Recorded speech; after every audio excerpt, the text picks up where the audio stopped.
마음이 흔들리면 모든 것이 흔들린다. 늙어서 사람을 만날 때 얼굴만 보는 이는 아직 인연을 모르는 사람이다. 얼굴은 세월 따라 변하고 주름은 누구에게나 찾아온다. 그러나 눈빛은 거짓 없이 마음의 진실을 드러낸다. 부처님께서는 제자들에게 가르치셨다. 마음이 밝으면 눈이 맑아지고 마음이 흐리면 눈이 탁해진다. 사람의 눈동자는 그가 평생 쌓아온 업을 숨김없이 드러낸다. 재물과 지위를 탐해온 이는 눈빛이 번들거리지만 속은 비어있고 분노와 원망을 품고 살아온 이는 눈빛이 탁하고 무겁다. 그러나 자비와 인내로 세월을 견딘 이는 눈빛에서 맑은 물줄기가 흘러나온다. 옛 스님의 일화가 전한다. 그 스님은 사람을 맞이할 때 이름도 옷차림도 말도 보지 않았다. 오직 눈빛을 먼저 보았다. 눈이 고요하고 바른 이는 차 한 잔만으로도 깊은 법담이 이어졌고, 눈이 흐린 이는 아무리 긴 시간을 함께해도 허무함만 남았다. 눈은 업이 드러나는 거울이기 때문이다. 늙어서 가장 아까운 것은 시간이다. 괜한 인연에 붙잡혀 마음이 어두워지고 남은 세월을 탁하게 보낸다면 그것만큼 어리석은 일이 없다. 눈빛을 분별하지 못하면 사람의 겉모습에 속고 결국 복을 잃는다. 그러나 눈빛이 맑은 인연을 만난다면 그 자체가 복이다. 그 눈빛은 당신을 고요하게 하고 당신의 삶의 등불이 된다. 이제는 결심해야 한다. 사람을 만날 때 얼굴이 아니라 눈빛을 먼저 보라. 눈빛이 분노로 흐린지 욕심으로 불타는지 아니면 연민과 평화로 젖어 있는지 분별하라. 탁한 눈빛과는 거리를 두고 맑은 눈빛과는 인연을 깊이 이어가라. 그 순간부터 당신의 노년은 빛나게 될 것이다. 눈빛을 본다는 것은 단순히 상대를 판단하는 것이 아니다. 그것은 내 마음을 살피는 일이기도 하다. 맑은 눈빛을 만났을 때 기뻐할 수 있는가? 흐린 눈빛을 만났을 때 경계할 수 있는가? 이것이 바로 노년의 지혜다. 눈빛을 가려낼 줄 아는 이는 복을 모으고 눈빛을 분별하지 못하는 이는 복을 흘려보낸다. 오늘부터라도 인연을 만날 때 눈빛을 먼저 보라. 그 눈빛이 고요하고 평화롭다면 이미 당신은 복된 인연을 만난 것이다. 그리고 그 복은 당신의 남은 삶을 따뜻하게 지켜줄 것이다. 이 말이 들리면 인연을 끊어야 할 때다. 늙어서 사람을 만날 때 우리는 흔히 무슨 말을 하는지에만 귀를 기울인다. 그러나 말의 내용보다 더 중요한 것은 그 말의 속도와 울림이다. 부처님께서는 말씀하셨다. 빠른 말은 탐욕에서 나오고 거친 말은 분노에서 나오며 고요한 말은 자비에서 나온다. 말은 그 사람의 마음을 그대로 드러내는 그림자다. 늙어서 복을 가져오는 인연은 많은 말을 하는 이가 아니라 말의 울림이 깊은 이다. 옛날 한 제자가 스승을 찾아왔다. 그는 부처님 가르침을 안다고 자랑하며 숨가쁘게 말들을 쏟아냈다.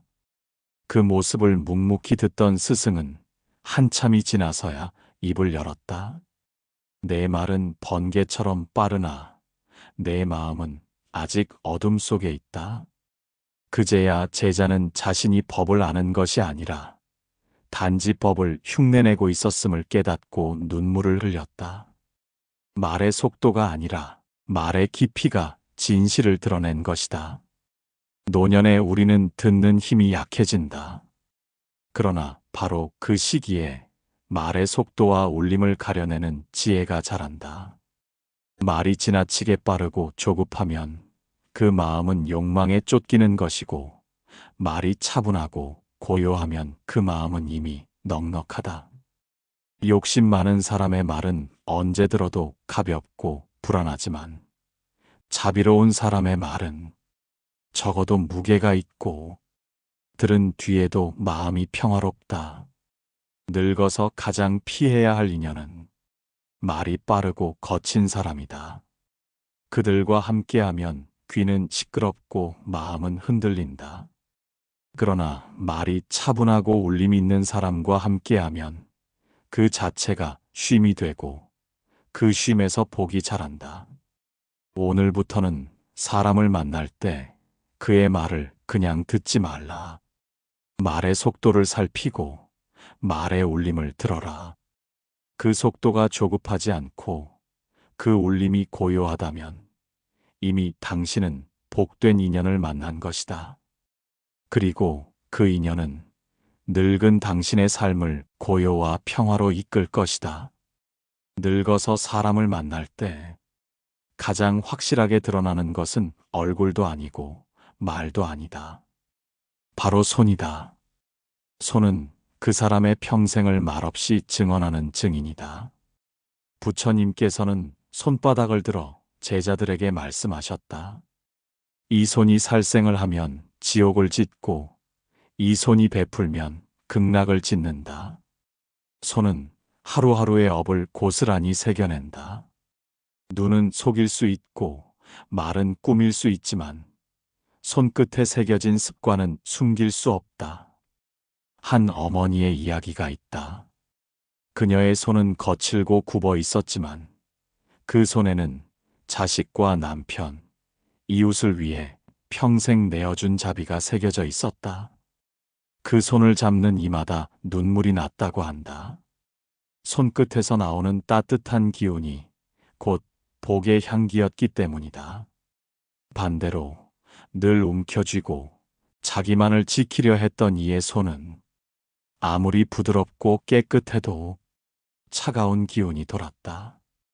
그 손길은 사람을 막고 결국 외로움을 불러왔다.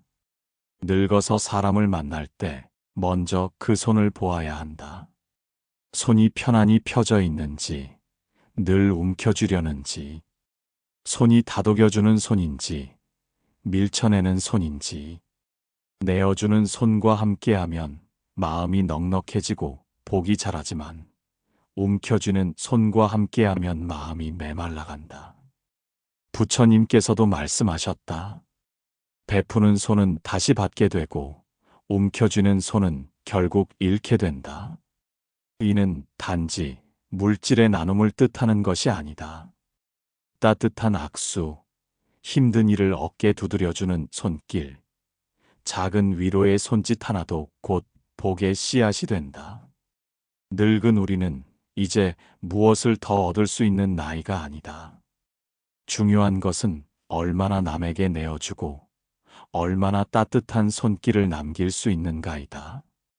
오늘부터는 사람을 만날 때 손부터 보라. 손에 담긴 업이 곧 그 사람의 삶이고 그 손길이 곧 당신의 복이 된다. 맑은 손과 인연 맺을 때 당신의 남은 삶은 고요하고 복된 길로 이어질 것이다. 사람을 오래 만나고 살다 보면 인연이란 끊을 수 없는 것처럼 보일 때가 있다. 하지만 늙어서 가장 중요한 지혜는 어떤 인연은 놓아야 한다는 것을 아는 것이다. 나이가 들수록 우리는 더 이상 불필요한 관계에 시간을 쓰지 않아야 한다. 부처님께서는 말씀하셨다. 독을 품은 뱀과 가까이 하지 말라. 그것이 아무리 곱고 화려해도 언젠가 그 독은 너를 물 것이다. 오래 알고 지낸 사이라 해도 함께할 때마다 마음을 갉아먹는 인연은 반드시 놓아야 한다. 남은 세월은 이미 한정되어 있다. 그 소중한 시간을 독이 되는 관계에 허비할 이유가 없다. 한 제자가 늘 사람 때문에 괴로워하며 스승께 물었다. 스님, 오래된 벗인데 자꾸 마음을 괴롭힙니다. 그래도 인연을 끊을 수가 없습니다. 그러자 스승은 대답했다. 내 발에 돌을 매달고 강물에 뛰어들겠는가? 오래된 벗이라도 그가 내 마음을 가라앉히는 돌이라면 놓아야 산다. 이 말에 제자는 그제야 고개를 숙였다. 늙어서 인연을 가려내는 방법은 단순하다. 함께한 뒤의 마음을 살펴보는 것이다. 만나고 난 뒤 마음이 편안하고 고요해진다면 그 인연은 복을 주는 것이다. 그러나 만난 뒤 마음이 번잡하고 허전하며 후회가 남는다면 그것은 이미 어긋난 인연이다. 노년의 지혜란 이 분별에 있다. 많은 이는 외로움을 두려워해 해로운 인연조차 놓지 못한다. 그러나 진짜 외로움은 혼자가 아니라 잘못된 사람과 함께할 때 찾아온다. 늙어서 복을 얻으려면 먼저 사람을 줄여야 한다. 진실한 인연 몇만 곁에 있어도 그 삶은 풍요롭다. 오늘부터라도 당신의 인연을 살펴보라. 함께할수록 마음이 고요해지는가 아니면 무거워지는가? 무거워진다면 이제는 내려놓을 때다. 이것이 늙은이의 지혜이고 이것이 곧 복을 부르는 길이다. 사람을 만날 때 우리는 흔히 외모나 말에 주목한다. 그러나 늙어서 복을 불러오는 인연은 그 사람이 가진 웃음의 빛깔에서 드러난다. 웃음은 그 사람의 삶을 고스란히 비추는 거울이다. 부처님께서는 말씀하셨다. 웃음이 탐욕에서 나오면 칼이 되고 자비에서 나오면 꽃이 된다. 진실한 웃음은 듣는 이의 마음을 열고 가짜 웃음은 듣는 이의 마음을 허전하게 한다. 늙은 삶에서 가장 귀한 것은 젊은 날처럼 화려한 외모가 아니다. 함께 있을 때 마음을 따뜻하게 녹여주는 미소다. 옛날 한 수행승은 마을에 들어가 탁발을 할 때 돈이나 음식보다도 먼저 사람들의 표정을 살폈다. 마음이 탐욕에 물든 사람의 웃음은 억지로 지은 웃음이라 금세 사라졌고 자비로운 사람의 웃음은 오래도록 향기처럼 남았다. 그 향기로운 웃음을 통해 수행승은 하루의 피로를 씻고 다시 길을 걸어갈 힘을 얻었다 한다. 노년이 되면 웃음은 더 이상 젊음의 장식이 아니다. 그것은 살아온 세월의 결산이다. 억지 웃음으로 채워온 인생은 얼굴이 번들거려도 마음이 비어있다. 그러나 진실하게 남을 위하는 웃음을 지어온 사람의 얼굴은 주름투성이일지라도 보는 이에게 평화와 복을 준다. 늙어서 복을 가져오는 인연은 웃음 하나에서도 분별된다. 만난 뒤 내 마음이 고요해지고 편안해지는 웃음이라면 그 인연은 귀히 여겨야 한다. 반대로 웃음은 웃음인데 마음에 상처가 남고 공허함이 스미는 인연이라면 그 웃음은 이미 복을 빼앗는 웃음이다. 오늘부터는 사람을 만날 때 웃음을 먼저 보라. 억지인지 진실인지 탐욕인지 자비인지 그 웃음의 뿌리를 가려내는 눈을 가진 사람은 이미 지혜로운 노인이다. 그리고 그 눈은 곧 당신의 삶에 복을 불러오는 문이 될 것이다. 늙어서 사람을 만날 때 그 인연이 복을 주는지 해를 끼치는지 가늠하는 가장 쉬운 방법은 그와 함께 있을 때의 고요함이다.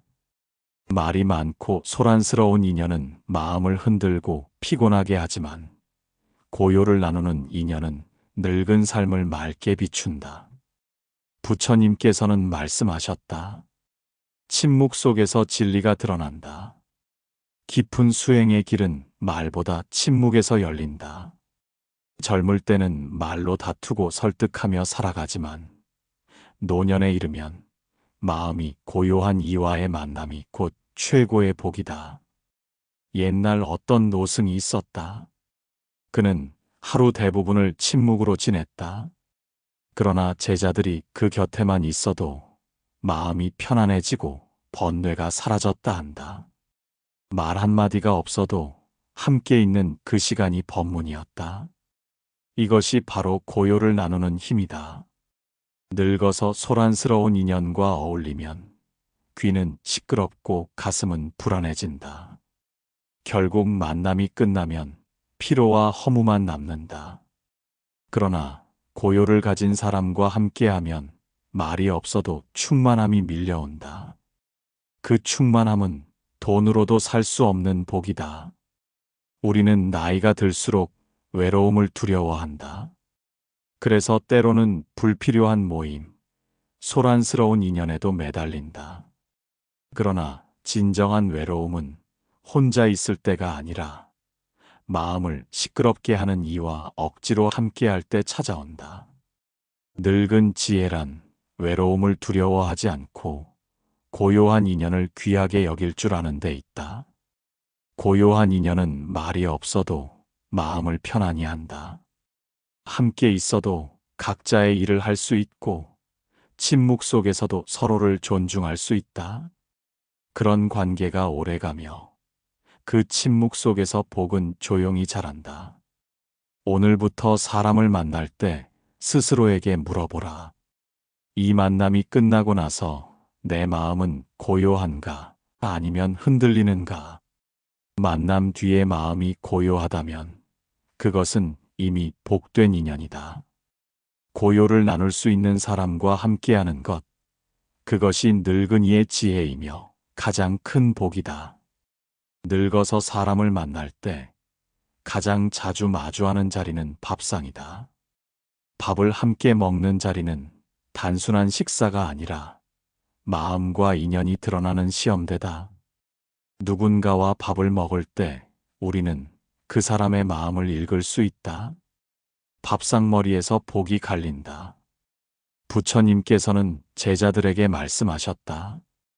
먹는 것은 단지 몸을 살리기 위함이지 탐욕을 채우기 위함이 아니다. 밥상에서 가장 먼저 드러나는 것은 바로 탐욕이다. 밥을 차지하려 급한 손길, 자기만 챙기고 남을 배려하지 않는 모습은 그 사람의 삶이 어떤 방향으로 흘러왔는지를 그대로 보여준다. 옛날 한 시주가 스님들을 초대해 공양을 올렸다. 그 자리에서 어떤 이는 먼저 좋은 음식을 움켜쥐었고 어떤 이는 남들이 다 먹은 뒤 마지막을 챙겼다. 이를 지켜본 스승은 제자들에게 말씀하셨다. 음식을 취하는 손길 하나가 그 사람의 평생 수행을 드러낸다. 밥상은 거울이고 그 거울에 드러난 마음이 바로 그 사람의 복이다. 노년이 되면 먹는 양은 줄어든다. 그러나 먹는 태도는 더 뚜렷해진다. 욕심이 많은 이는 작은 밥상 앞에서도 마음이 소란하고 나눌 줄 아는 이는 한 숟가락을 떠도 넉넉함이 배어난다. 늙어서 함께 밥을 먹을 때 마음이 편안하고 즐겁다면 그 인연은 복된 인연이다. 반대로 밥상에서 괜히 불편함이 스며들고 마음이 조급해진다면 그 인연은 조심해야 한다. 밥상은 단순히 음식의 자리가 아니라 마음을 나누는 자리다. 누군가와 밥을 먹고 나서 내 마음이 따뜻해진다면 그 사람과의 인연은 지켜야 할 인연이다. 그러나 함께 밥을 먹고도 공허하고 서운함만 남는다면 그 만남은 오래 이어갈 필요가 없다. 오늘부터 사람을 만날 때 밥상머리를 살펴라. 누가 먼저 챙기는지, 누가 나누는지, 누가 끝까지 배려하는지를 보라. 거기서 그 사람의 진짜 마음이 드러난다. 밥상에서 나누는 마음이 고요하고 따뜻한 사람, 그 인연이 바로 당신의 노년을 복되게 만들 것이다. 늙어서 만나는 인연 가운데 진짜 복을 주는 이는 누구인가? 처음에만 달콤하고 마지막에 허무하게 떠나는 사람은 복을 빼앗는 인연이다. 노년의 귀한 인연은 끝까지 책임지는 사람이다.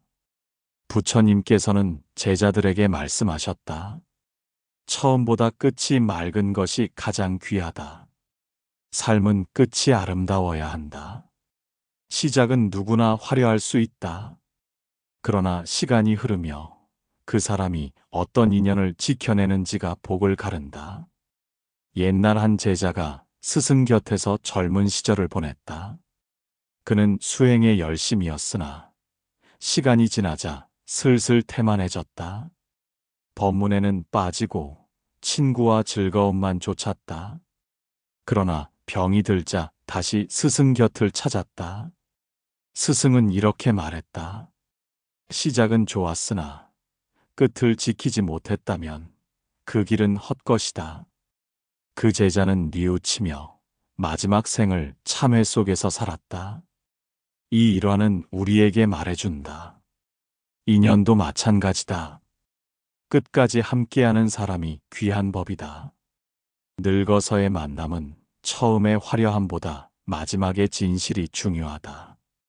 젊을 때는 말로 약속하고 웃음으로 다가오는 인연이 많다. 그러나 나이가 들면 그 말들이 얼마나 쉽게 흩어지는지를 깨닫게 된다. 그때 남는 사람은 많지 않다.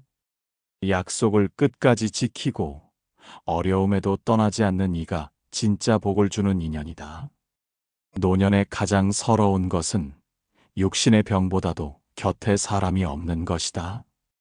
병든 몸을 돌보는 것은 의사지만 병든 마음을 지탱하는 것은 끝까지 남아주는 인연이다. 그런 이와 함께하면 늙은 마음은 결코 허무하지 않다. 오늘부터는 사람을 만날 때 이렇게 스스로에게 물어보라. 이 사람은 끝까지 내 곁에 설 수 있는가? 어려움에도 등을 돌리지 않을 사람인가? 만약 그렇다면 그 인연을 목숨처럼 아껴라. 끝까지 책임지는 사람과 함께하는 것, 그것이 늙은 삶의 가장 큰 복이 된다. 늙어서 복을 주는 인연은 쌓는 사람이 아니라 비우는 사람이다. 젊은 날에는 모으고 채우는 것이 능력이라 여겼지만 노년에 이르면 그것들이 오히려 짐이 되어 마음을 무겁게 짓누른다. 늙은 삶을 가볍게 하는 인연은 가진 것을 자랑하는 사람이 아니라 불필요한 것을 내려놓을 줄 아는 사람이다. 부처님께서는 말씀하셨다. 가득 찬 항아리는 더 이상 물을 담을 수 없으나 빈 항아리는 무엇이든 담을 수 있다. 마음도 그렇다. 비운 사람과 함께하면 내 마음도 넉넉해지고 가득 찬 사람과 함께하면 내 마음도 답답해진다. 어떤 이는 늘 모으고 채우며 살았다. 젊어서는 재산을 모으고 늙어서는 원망과 자랑을 쌓았다. 그와 함께하면 대화마다 비교가 따르고 마음에는 열등감과 피로만 남았다. 반대로 한 노승은 가진 것이 없어도 늘 밝았다. 그는 말했다. 나는 가진 것이 없어 가볍고 가진 것이 없어 늘 자유롭다. 그 곁에 있으면 누구든 마음이 편안해졌다. 노년에 복을 주는 인연은 이런 사람이다. 함께 있을 때 허세가 아닌 겸손을 보여주고 자랑이 아닌 고요를 나누며 쌓는 것이 아니라 내려놓는 기쁨을 알려주는 사람. 그와 함께하면 내 마음의 짐도 내려놓게 된다. 많은 이는 외로움을 이기려 더 많이 가지려 한다. 그러나 늙어서 진짜 외로움은 가지지 못해서가 아니라 버리지 못해서 찾아온다. 욕심이 채워지지 않아 괴로운 것이 아니라 내려놓지 못해 괴로운 것이다. 그때 곁에서 비우는 사람을 만나면 마음은 놀랍도록 가벼워진다. 오늘부터 사람을 만날 때 그가 무엇을 모으는 사람인지, 무엇을 비우는 사람인지를 보라. 모으는 사람은 언젠가 그 짐에 눌려 괴로워할 것이지만 비우는 사람은 언제나 자유롭다. 그 자유로움이 곧 당신의 노년을 복되게 만든다. 늙어서 가장 큰 지혜는 더 가지려는 마음을 버리고 함께 가볍게 사는 인연을 택하는 것이다. 그와 함께라면 남은 세월은 더 이상 무겁지 않고 오히려 바람처럼 가볍고 향기롭게 흐를 것이다. 사람은 나이를 먹을수록 얼굴도 변하고 말도 힘을 잃고 손도 굳어진다. 젊은 날의 외모와 기운은 모두 사라져간다. 그러나 세월이 아무리 흘러도 남는 것이 있다. 그것은 바로 향기다. 향기는 그 사람이 평생 쌓아온 마음의 결실이다. 부처님께서는 말씀하셨다. 꽃은 향기를 바람에 맡기지만 선한 이는 향기를 세상에 남긴다. 바람은 향기를 이리저리 흩뿌리지만 선행은 하늘 끝까지 전해진다. 꽃의 향기는 잠깐이지만 사람의 향기는 평생을 넘어 죽은 뒤에도 남는다. 늙어서 사람을 만날 때 그가 남기는 향기를 보아야 한다. 그것이 고요하고 따뜻하다면 이미 복된 인연이다. 옛날 한 마을에 두 노인이 있었다. 한 노인은 재산을 많이 남겼지만 죽은 뒤 그의 집 앞에는 원망하는 이들이 줄을 섰다. 그는 평생 움켜쥐며 살았고 그 손길에서 나온 것은 차가운 그림자뿐이었다. 다른 한 노인은 가진 것 없이 평생 이웃을 도왔다. 죽은 뒤 그의 집 앞에는 감사의 눈물이 모여들었다. 그는 가진 것은 적었으나 마음의 향기를 남겼던 것이다. 사람들은 세월이 지나도 그 노인을 떠올리며 그의 미소와 손길이 아직도 그립다고 했다. 이것이 향기의 힘이다. 노년에 우리가 남길 수 있는 것은 많지 않다. 재산도 명예도 젊은 날의 힘도 다 사라진다. 그러나 마음에서 우러난 향기만은 사라지지 않는다. 함께 있으면 편안했던 기억, 나눠준 따뜻한 밥 한 그릇, 위로의 말 한마디, 그 모든 것이 향기로 남아 세상에 번진다. 늙은이는 바로 이 향기를 남겨야 한다. 사람을 만날 때 눈빛도 보아야 하고 말도 들어야 하며 손도 살펴야 한다. 그러나 마지막은 반드시 향기를 보아야 한다. 그가 남기는 기운이 고요하고 따뜻한지 아니면 불안하고 차가운지 향기는 숨길 수 없다. 향기는 결국 그 사람의 삶 전체가 뿜어내는 마지막 빛이기 때문이다. 이제 우리에게 남은 세월은 길지 않다. 더 많이 가지려는 발버둥보다 좋은 향기를 남기려는 노력이 더 소중하다. 함께한 이들의 기억 속에 그 사람과 함께 있으면 마음이 편안했다는 향기 하나만 남겨도 그 삶은 성공한 것이다. 오늘부터 사람을 만날 때 향기를 보라. 그 향기가 탐욕의 냄새인지 자비의 향기인지 가려내라. 자비의 향기를 풍기는 인연과 함께할 때 당신의 노년은 꽃처럼 향기롭게 빛날 것이다. 그리고 당신 역시 누군가의 기억 속에 향기를 남길 수 있을 때 그 순간 당신은 이미 복을 지은 것이다. 오늘 법문이 마음에 닿았다면 함께 나누어 주십시오. 좋아요와 구독은 복을 짓는 공덕의 행위가 됩니다. 댓글로 당신의 마음을 적어주시면 그 마음 또한 누군가에게 향기가 될 것입니다.